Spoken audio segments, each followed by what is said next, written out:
個真係唔好走啊！漫遊風好輕鬆，唔好走啊！冇咗你哋，我生活唔到噶。放心 ，ITA 又點會離棄我哋班 fans 啊？新節目 ITA 遊記緊接登場，繼續同大家環遊世界。Hello， 各位好啊！又到咗每個禮拜一次嘅由國際漫遊協會製作嘅一個電台節目啊，就係 ITA 遊記啦。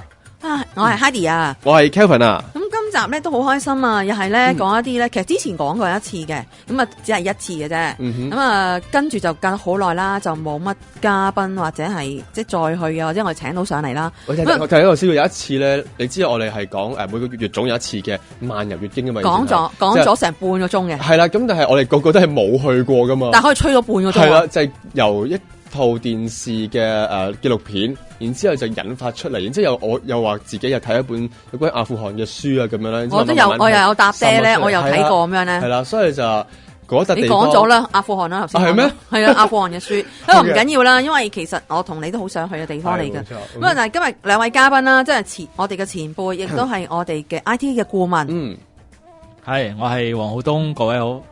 我係鄭彼得。哇，佢兩位啦，即係其實叫風火行者啊，佢咪好多好危險嘅地方啊。不過即係你真係深入去嘅，唔係遙望或者喺旁邊啊，呢啲難民村咁樣話可以過咁樣啦。唔係伊朗好危險，唔係好危險，好安全。伊朗就唔同啦，阿富汗相對嚟講，我諗而家會好啲啲啦。咁兩位，你覺得阿富汗呢？你哋去咗幾多次？其實我哋都係第一次去。第一次去嘅，咁啊係舊年噶啦。咁相對嚟講係已經叫政局係穩定啲之後去。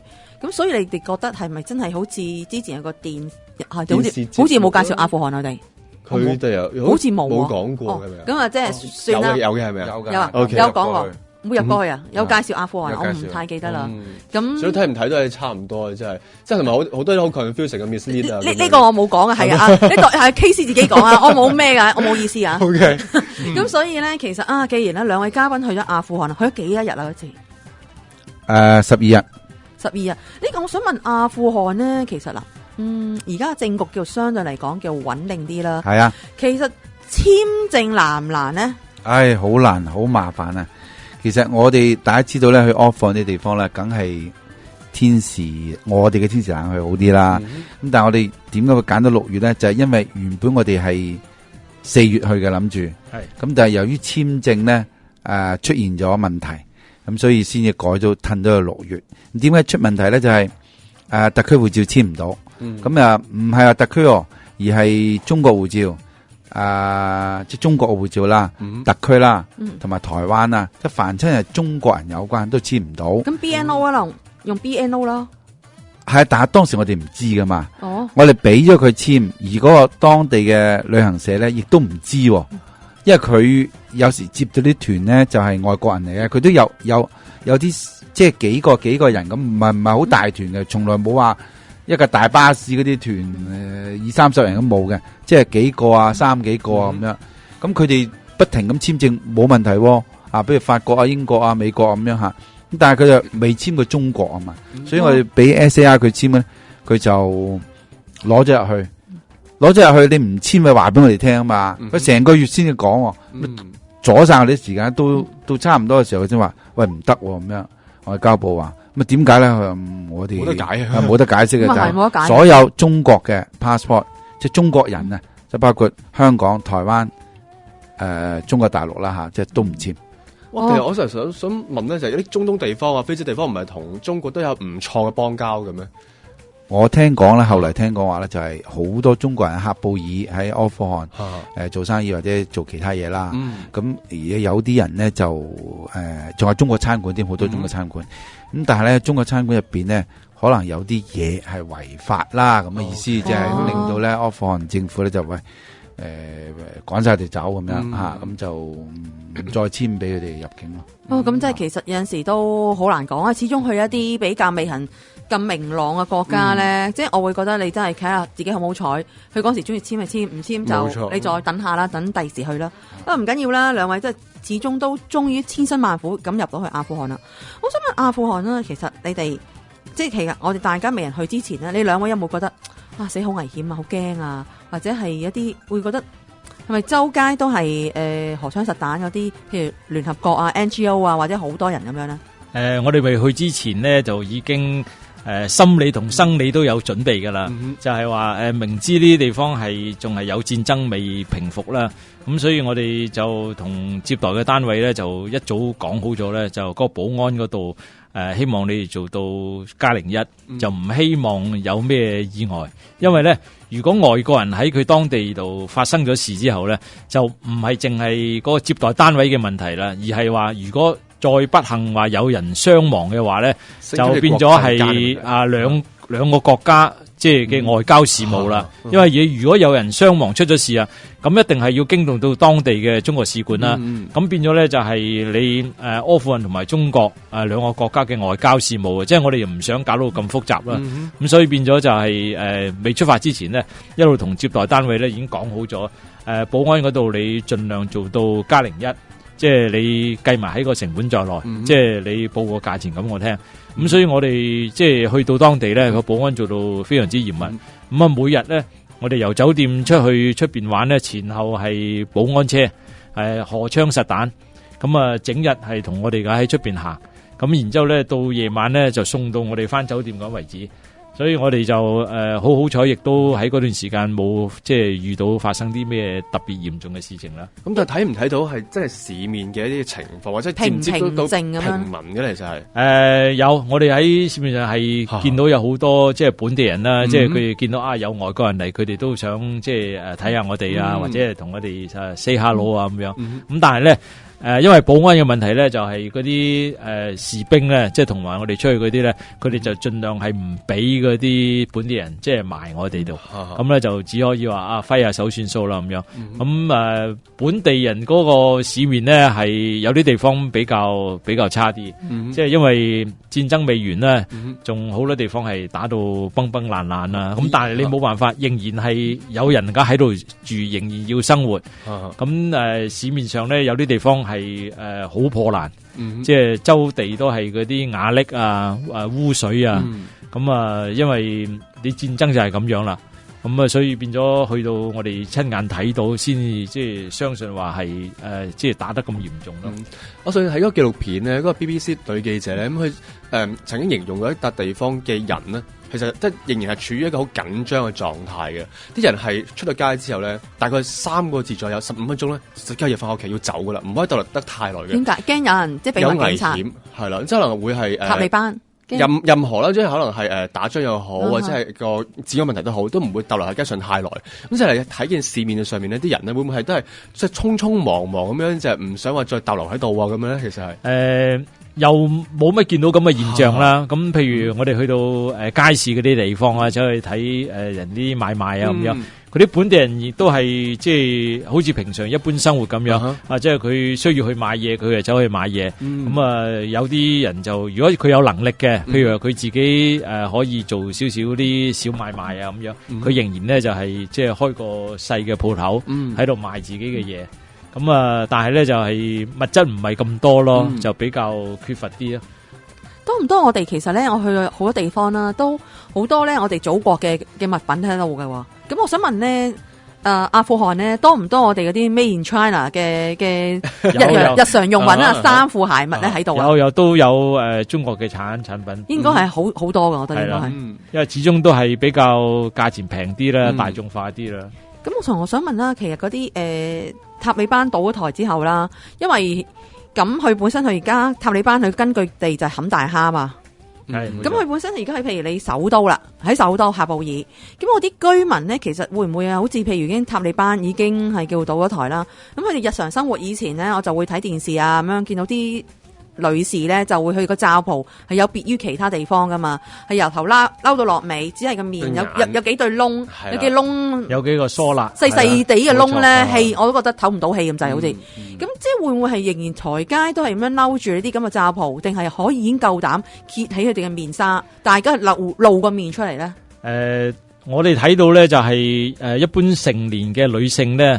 仍然係即係着住啲罩袍啦，佢哋嗰個罩袍嘅顏色就同其他中東係有分別啦。佢哋係淺藍色嘅多，係淺藍色，係啦，係啊，主要淺藍色嗰隻啦。呢個即係年青啲嘅即係婦女啦，譬如啲10零歲啲小朋友嗰啲咧，又未必係着罩袍啦，就比較係即係開放少少啦。咁因為其實都喺啲新聞嗰度啦，見到佢哋而家因為咧而家好似比較真係我諗係叫安穩咗啲好啲咧，好似娛樂都多咗啦。係咪可以睇電視啊？以前好似連電視都唔俾睇噶嘛？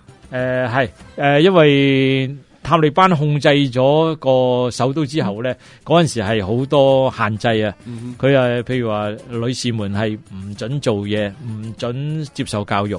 咁每日佢哋伊斯蘭教徒祈禱嘅時咧，所有嘅商業活動全部要停止。咁變咗咧，就嗰陣時係比較專制啦，即係好多限制。咁而家即係塔利班冇控制咗之後咧，市面係慢慢恢復翻嗰啲即係日常生活嘅秩序啦。因為其實咧，我都好詫異，係其實之前我唔知喺 Facebook 定乜嘢啦，見到張相，原來咧其實阿富汗咧都好似伊朗咁樣。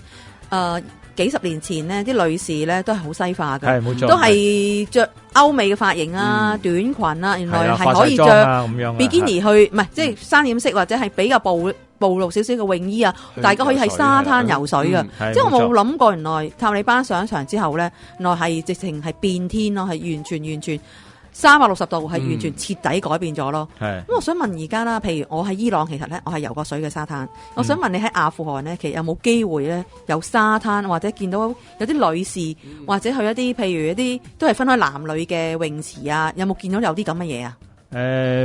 我哋冇見到啊，因為咧第一阿富汗呢個地方佢係內陸地方啦，即係完全冇海邊嘅，咁係有河流嗰啲泳池嗰啲啊，泳池嗰啲咧就甚少啦，即係除非係嗰啲私人嘅建築物，譬如話即係正所謂豪宅入邊啦，咁嗰啲即係你自己私人嘅就可能會有泳池，咁你公眾嘅都唔多見有啦。咁係，咁始終同真係佢哋，我諗會一段時間先可以好似回復翻以前咁樣啦。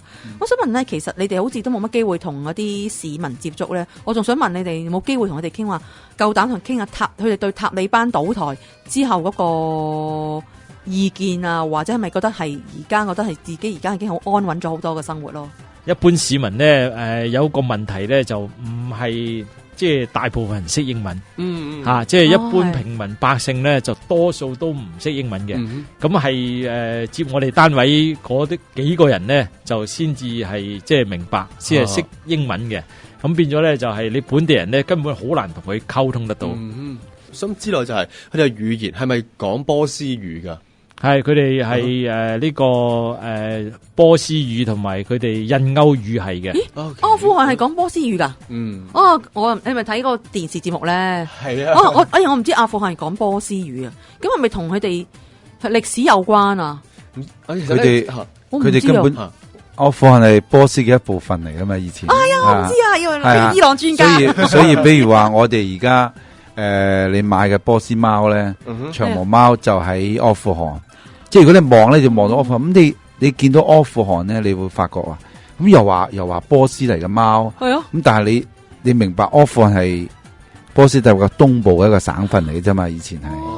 其實咧，我喺伊朗我見唔到波斯貓啊，我見唔到啊，見唔到希特仔你。唔係啊，所以咪就話係喺阿富汗係東部省份嘛。阿富汗呢個省份咧出產嘅長毛貓。靚嘅摩斯包出晒去啦，已經係啦，即係話總之喺嗰度出產嘅啦，喺嗰度。我知啦，因為其實咧，我喺嗰時咧，你咁講，即係自己真係孤陋寡聞啊，即係得個去旅行，冇做足功課。因為我喺伊朗咧，其實都見到好多咧阿富汗嘅人嘅我諗係難民啦，就喺伊朗嗰度咧，我覺得好奇怪，有時話點解咁多阿富汗人喺度咁樣咧？做嘢咯，所以如果你見到黑衣，多數都阿富汗人嚟，真係噶。咪伊朗人本身佢係有個保障噶嘛，有社會保障嘅。咁但係佢哋不至於要行喺街度。咁但係阿富汗佢哋本身即係嗰啲難民過去啦，咁就唔會即係受到佢哋嘅社會保障咁樣啦。係啊。咁住喺難民營咯，咁佢哋做嘢都係應該係非法噶啦。咁所以但係請佢就平啲啊嘛，你明嘛？咁係所以咪有種個矛盾喺度咯。我明白，原來波斯貓原來就唔係喺伊朗嘅，原來係阿富汗嗰度嘅。係啊，所以我奇怪點解喺伊朗見到波斯貓嘅。正話你講嗰個語言問題咧，我之前睇嗰個旅遊嗰個紀錄片啦，然之後就諗，即係我睇嘅時候見到嗰個女主持就係用一啲嘅語言咧，就同當地人去溝通。然之後我諗啊嘛，咦好似唔係阿拉伯話嚟嘅，因為我本身識嗰幾句阿拉伯話都唔係嗰啲嚟嘅。於是我就揾咗佢係講啲咩話，就知道原來係阿富汗嘅人係講波斯語嘅其中之一啦，咁樣即係大部分嘅人講，因為佢係正話講嘅係波斯嘅一個省份啦。咁但係好多突厥人嘅。咁佢哋就會係講翻突厥語啦。突厥即係而家土耳其係嘛？土耳其嗰個系列嘅。咁其實而家講翻兩句就話，即係波斯唔係 sorry，伊朗民族咧，佢哋有84種語言。咁只不過波斯咧就係伊朗民族最大嘅一個民族。咁其他咧，比如話庫爾德啦，佢哋係屬於伊朗民族嘅。伊朗語言係庫爾德啦，比如普什圖啦。巴基斯坦啊，同埋呢個而家阿富汗都有好多嗰啲，即係講佢哋波斯語言，唔係即係 sorry，伊朗語言嘅。即係其實千絲萬縷嘅真係。係啦，84種方言，即係波斯語只係其中一種。即係伊朗入邊已經有84種，成個民族。哇，真係太複雜啦！咁其實咧咁講咗啲基本嘅阿富汗嘢啦，已經時間講咗都話都實10幾分鐘啦。咁我哋其實阿富汗咧，其實認識我只係得好少嘅啫。咁最出名啦，我諗係大家都知道塔利班時代嘅時候，個巴米揚佛像就俾塔利班炸咗，公然炸咗。係啦，咁我諗兩位啦，其實咁睇翻你行程啦，你一飛好似咧就已經係由喀布爾係再坐內陸機係去巴米揚嘅。係啊，原本係定咗咁樣嘅，但係落到去嘅時候咧，當地嘅旅行社就話，而家咧，巴米揚咧嗰個地方咧，個大佛炸咗啦，但係嗰度好多細佛嘅，即係成個山好多山窿，咁都有啲嘢睇，只不過咧就係嗰個地方冇問題，治安都冇乜問題，但係你由喀布爾落去呢條路度咧有少少問題。咁所以佢哋唔主張我哋去，咁我哋話不如坐直升機啦，咁樣唯一一個辦法就係包一架直升機，咁但係又價錢係太貴，問過之後咁所以就我哋冇去到呢次。你好似嗰時，今次冇去到巴米揚嘅，但係咁真係，其實巴米揚度你冇去到，咁但係其實我知道咧，巴米揚旁邊好似係咪有個嗰啲湖，你哋都今次都冇去到藍湖啊嘛，叫藍湖啊，布力但係因為我睇過啲相咧，咁人哋就係好似九寨溝咁樣咯，所以我覺得真係好靚。啲湖水真係好清，就冇得藍咁樣。咁巴米揚度後尾冇去到啦。咁你係去咗其實阿富汗咧，去咗啲咩地方可以同我哋介紹下咧？我哋除咗首都喀布爾之外咧，我哋去赫拉特啦，一個古城啦，馬扎里沙利夫啦，呢幾個城市。咁仲有啲細啲嘅，大城市有呢幾個啫。咦，咁可唔可以同我哋介紹下？譬如一啲即係可以值得遊覽嘅地方，等我哋啲聽眾覺得如果我去咗阿富汗，可以考慮下你其他地方。會唔會係第一笪地方就係講喀布爾嘅一啲景點先呢？好啊。喀布爾咧，我哋有呢個佢分開新舊城咧，又係又係新舊城。係啦，咁嗰個舊城區咧就係即係好話唔好聽，比較貧窮啲啊！咁喺呢個山仔上邊咧，全部係呢啲即係用啲泥石起嘅屋仔嚟嘅。咁但係咧就即係差唔多有一半嘅人口啊，就住晒喺呢個山上邊。咁叫做即係當地嘅貧民區。咁上到山上邊咧，你可以睇到即係由高處望落嚟咧，就睇到係喀布爾山腳下邊嗰個新城區嘅地方。咁但係咧就山頂上邊有啲即係電視轉播塔啊，啲嘅天線啊，嗰啲咁嘅設施啊，全部都有兵守住嘅。咁你上到去咧，要即係問過啲兵先，即係話我哋係遊客嚟嘅，即係想嚟睇下風景嘅啫，咁樣。即係佢哋岌頭啦，咁冇問題啦，我哋先可以上去嘅。咁除咗之外咧，就係睇下嗰個市集啦。即係佢當地人嗰啲生活嘅模式啊，即係大約有啲咩睇啊？咁另外咧就係走去睇下佢嗰個即係使用啦，即係佢入邊，譬如話佢而家打仗未完之後咧，佢入邊咧嗰啲即係生活嘅模式，因為咧仲好緊張啊！每個路口咧全部都有嗰啲即係檢查站嗰啲 checkpoint 嚇，有全部荷槍實彈啲軍人喺度。咁見到你外國人啲車經過咧，咁佢就截停你，又會上嚟睇睇，即係證實係咪真係外國人咧咁樣。咁我哋曾經試過咧，就係有啲軍人咧，即係諗住你外國人咧，即係佢乘機咧就想睇下，即係游水可唔可以有啲敲詐到你啊嚇，即係想留難下你哋咁樣。咁好彩我哋因為有本地嘅接待單位嘅喺度咧，有本地人咧。咁同佢講咗，咁我哋就即係唔會有麻煩啦。咁所以變咗，即係呢啲地方係未穩定之餘咧，都係即係比較差啲嘅。有本地人咧就好啲嘅。咁我記得我又係即係有哋成日諗翻嗰條片集啦。咁嗰個女記者咧就係通常離開呢個嘅阿富汗之前咧，都一定要去一去嗰個城堡噶，喺喀布爾度。咁就係你就係咪高林下？係啦，係咪就係正話都有提過嘅一座叫居高臨下，即係好多 checkpoint 上面嘅一個城堡咧？係冇錯啦。咁我哋咧就係即係特登走過去睇，但咧有啲佢都有博物館嘅，咁但係咧好可惜就係大部分嗰啲博物館咧，佢因為打仗打爛咗，咁變咗咧嗰啲軍人守咗佢喺度，佢話唔開放參觀啦，即係暫時唔可以入去。咁咧連影相我都唔俾。咁你企喺出邊啊，對面馬路啊，喺度影相，咁佢都啲兵走過嚟，即係話唔好影相啊咁樣。咁我哋覺得就係話有陣時即係。喺出邊我都冇入到你個範圍啦，即係影張相咁都唔俾，咁有啲可惜啦。因為我慣咗咧，有陣時咧，不過都譬如佢話唔俾影相咧，咁我炸低自己啊，企喺度咧，又話影我自己啊。其實咧，我就叫個 friend 啦，你唔好你唔好點對到我咁正咯，你咪即係好似影我咁，但係你已經醒目啲就係影嗰度。不過但係就梗係影得唔係咁好啦，通常都。咁佢市入邊咧有啲地方咧就係即係公元前3世紀，即係古代絲綢之路經過嘅地方，即係佢有啲譬如話啲建築啊，或者啲城堡啊，咁就係以前咧經過即係呢一度中段，咁有啲地方攞嚟做驛站啊，經過嘅地方，咁而家都好破落啦。嗱，我自己就覺得驛站嘅睇無線電視劇睇得多啦嘛，係咪先？咁應該好簡單簡陋，咁到而家應該冇乜得剩噶啦，係咪先？冇錯，係咯。咁但係以絲綢之路上驛站嚟講，其實會唔會係好大規模嘅咧？係佢呢啲驛站咧叫做即係有啲規模啦。你話好宏偉嘅又唔係，咁但係咧佢又係一個即係中轉站俾你，譬如話啲駱駝隊嘅啲要加水啊，你啲人如果夜啊天黑啊有個地方可以瞓下咁樣，咁咧就即係起碼係一個叫做有瓦遮頭嘅地方啦。